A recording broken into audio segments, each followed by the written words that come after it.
Miura Hiromichi restores historical samurai armor. Just like the knights of medieval Europe, samurai wore suits of protective plating to deflect arrows and sword slashes. Miura is one of a handful of highly skilled artisans sought out by museum curators to restore early suits of armor that are now considered national treasures. Wealthy patrons also commissioned him to replicate famous pieces for their personal collections. This is how armor from the medieval period was worn. This is the fully armed samurai of that period. The helmet, the sleeve shields, the lower armor, sword, bow, and arrow quiver.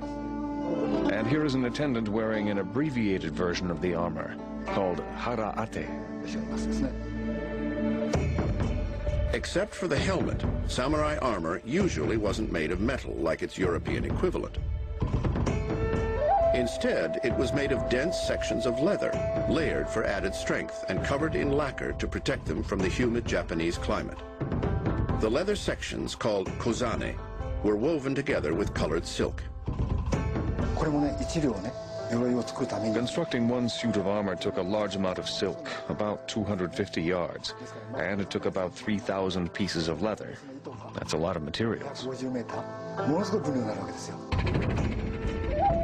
Because samurai armor was made of leather, it was relatively lightweight and flexible, ideal for use on horseback and in hand-to-hand fighting.